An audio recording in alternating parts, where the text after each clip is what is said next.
So we know that Hillary Clinton's closest aides are blaming her defeat to a buffoon like Donald Trump on everything but themselves and their flawed candidate. They're blaming sexism. They're blaming Bernie Sanders, James Comey, the media, which is all just ridiculous.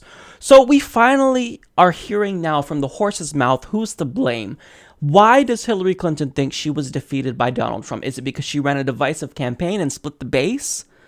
Well, of course not. She's not going to take responsibility. She's not going to admit that she was wrong.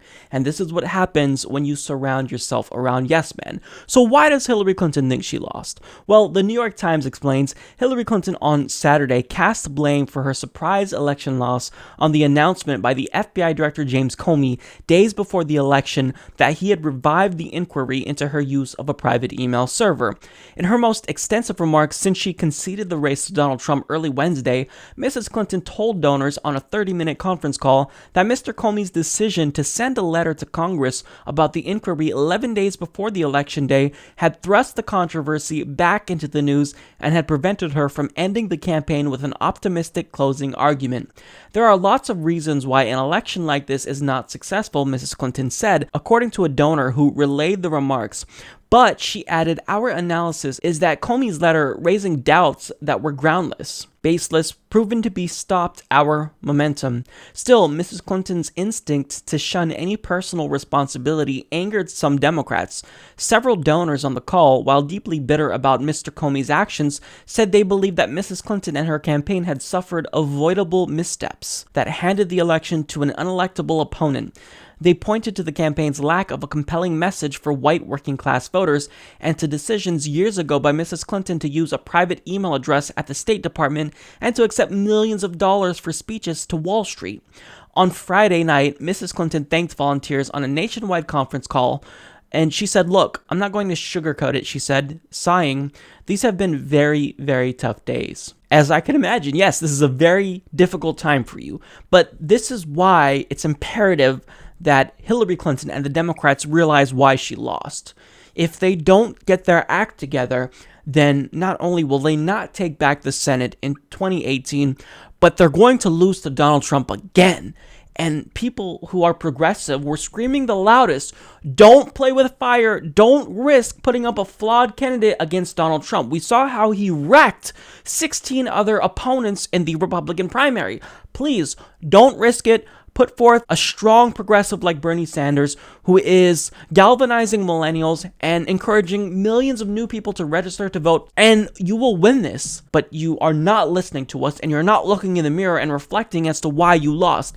Hillary Clinton, I shouldn't have to remind you of why you lost, and it should be very evident. You chose a corporatist as your VP pick. You chose a centrist, corporatist Democrat who is backed by Wall Street. Tim Kaine, nobody wanted him. You could have tried to unify the base again with Elizabeth Warren or Bernie Sanders, but you didn't even think about it. Now also, you split the base by running a divisive campaign, and you didn't do anything to try to reunify the base. You helped spread the narrative that Bernie Sanders supporters were sexist, that Bernie Sanders was racist. And all this time, when you slandered Bernie Sanders, you and your surrogates like David Brock claimed that, Bernie Sanders, he's just running such a dirty campaign. He's poisoning the minds of millennials. Factually incorrect. You can go back and check all of my older videos where I talk about the attacks that you were waging against Bernie Sanders and how disingenuous they were and how you should be ashamed of yourself for it. And you pissed off a lot of progressives and Bernie Sanders supporters, and you just were cocky and arrogant. You thought that because your supporters supported Obama in 2008 after you conceded the race to him, that we would do the same. But we warned you. Progressives are not sheep. Millennials are a voting bloc that typically tend to stay home if they're not inspired by a candidate, and you didn't listen. Instead, you were so confident that you had our votes on lock that you decided to court neoconservatives and Republicans. Did you honestly think that you could make up the votes that you lost during the primaries by courting neoconservatives and Republicans? This is just so frustrating. I feel as though when I hear this and I hear their failure to not take responsibility, it signals to us that we're never going to get change. Because if Democrats don't actually listen to their voting base and they don't look in the mirror and see that they failed us and that they became too corporatist, that's why they lost, then we may have Donald Trump for 8 years as opposed to just 4. And I don't want that to happen. Donald Trump is already proving to be a disaster. So we're telling you, Democrats, please listen to us. We don't want Donald Trump to be our president, but voters are not going to be encouraged to come out and vote for you if you don't get your act together.